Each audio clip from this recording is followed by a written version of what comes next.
Hey everyone, welcome back to Today in Tech. I'm Juliette Beauchamp and I am here with CIO senior writer Sharon Florentine. Today we're talking H-1B visas and we're going to dive into the new program, so stick around.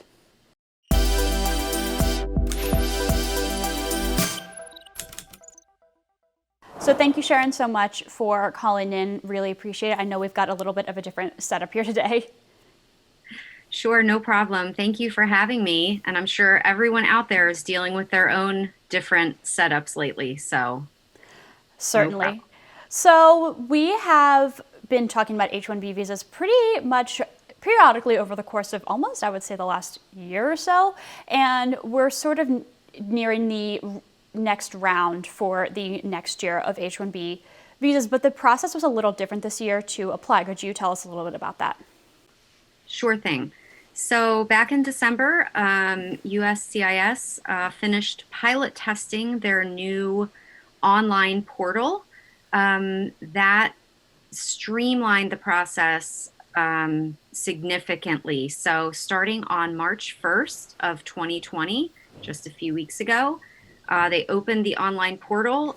Companies could go in and fill out a very compressed version of the visa application. And that portal was open from March 1st to March 20th. They closed it down, and from the pool of applicants that they got during that time, they will now select the petitions to hopefully fill the cap. Right. And this was intended to sort of be a little bit easier, more streamlined. And interestingly, this is a point that Sharon and I were discussing yesterday when we were preparing, is that there was the potential for this to invite a lot more applicants just because of the nature of it being cheaper, it being easier. We won't know for sure, but could you tell us a little bit about what you've been hearing from attorneys about how this process could potentially change? The Sure. the sheer number, yeah.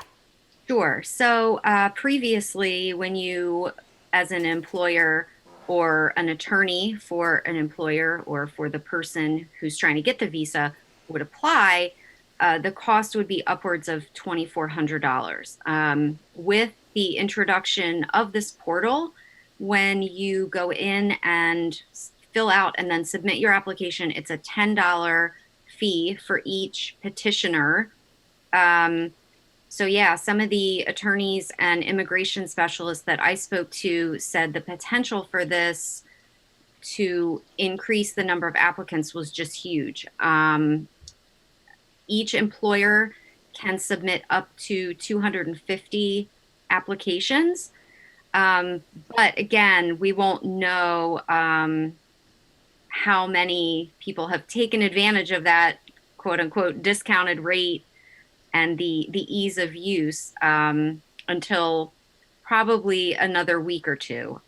Just for comparison, though, in 2018, there were 199,000 applications for the 85,000 slots. So, expecting that number to jump significantly. And this is interesting too because it's a bit different of a deadline because it seems like before it would be a huge benefit to get your application in first thing as soon as they opened on April 1st, right? Mm-hmm. So Right. get your application in pretty much as soon as April 1st. And oftentimes the pool would be almost full, right, within a few days, or perhaps not full, but all of the visas would have been given out over the course of. Right. Okay. Yep. So, yeah, now it's more of a rolling process. You have from just about 3 weeks exactly. The process is much simpler. It's pretty basic information about the company and about the person that you want to sponsor. Um, it really can be done in just a few minutes and submitted. Whereas you're correct, before it, you had to submit the entire application with all of the documentation, and then there was the chance that USCIS would come back to you and do what's called an RFE, a request for evidence, if you didn't complete parts of the application or they needed more information somehow. So yeah, definitely a much easier process. So this year the process was a lot different because they had this 3-ish week period to submit their applications, and it wasn't the extensive applications that perhaps applicants or lawyers or companies were used to in the past. It's much simpler, and it doesn't seem like there's any real benefit to get it in early as long as you get it in within that March 1st to March 20th time period. So I would maybe think that this is more of perhaps an equal playing field as long as you get it in on time. It doesn't matter when you get it in. Right. You definitely have that rolling application period for those 3 weeks. Now the process is supposed to be a random lottery, so technically I don't know that it makes a difference if you hit that, in previous years, if you hit that April 1st deadline, at 12:01 a.m. But I know a lot of companies and attorneys and petitioners would try and get in as early as possible so that if they made an RFE, which is a request for evidence, if you needed to provide more information or you didn't fill out the application correctly or whatever, there would be ample time to fill in those gaps. Right, and a request for evidence doesn't necessarily mean that your application's going to be denied. Right. Yeah. It could just mean that you didn't fill out a section completely or they needed more documentation or something along those lines. But now, of course, as opposed to years past, you are submitting your basic information, and then if you get selected from that March 1st to March 20th pool, that's when you submit the much longer application. And is that when you pay the costs? And is that when you would perhaps get an immigration lawyer involved? USCIS will inform those who were selected by March 31st. And then once they notify folks whether or not they're selected, they have 90 days to complete the full application and then submit that for the visa. Right. And here's my question is that when are they telling applicants that they're selected, are they going to be telling 85,000 people that they're selected? So it's the 65,000 with bachelor's degree and 20,000 with master's. And then, okay. Yes. And then from there, what happens if perhaps someone submits an application, but then is not granted a visa if perhaps they need more evidence? What is the likelihood, I guess, of not being granted a visa after getting selected from this new pool?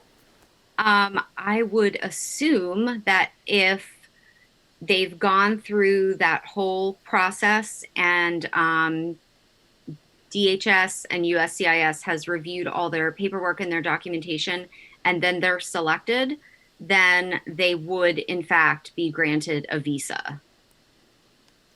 Got it. So I guess... But again, don't quote me on that because I'm not entirely sure. But I can get back to you once I clarify.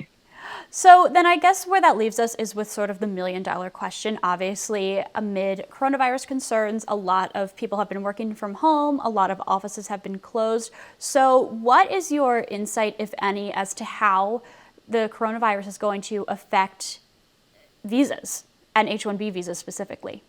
That's a great question, and everyone's grappling with that. There's no clear answer at this point. USCIS last Friday suspended all routine visa services. That means you can't renew a visa, you can't get a new visa. There's no in-person visa services right now. They've closed all their offices because of social distancing, and companies aren't sure what's happening. Visa holders and visa applicants aren't sure what's happening. Nobody really knows. Got it. So much like it seems And the rest of this... it's a little scary. Got it. So much like it seems that the rest of this sort of H-1B visa processes. This is something that is going to probably unfold in the coming weeks. Of course, applicants are going to be notified, just in about a week, whether or not they were selected. Correct. Yeah, everybody's going to have to hang tight and be flexible. So more of the same. Great. Well, thank you so much, Sharon. I really appreciate it. This update about H-1B visas, especially in the time of a lot of being closed and shut down. So thank you so much for calling in. And if there's any updates, I think we could even probably touch base in a few weeks if anything else changes. Sounds great. I'll be here practicing my social distancing. Great. Thank you so much, Sharon. And thank you all for watching this episode of Today in Tech. If you liked this video, be sure to give it a thumbs up and subscribe to our channel. And if you have any questions about H-1B visas, please leave a comment below. I'll get back to you, or I'll get back to you on Sharon's behalf. Thanks again for watching, and we'll see you next time.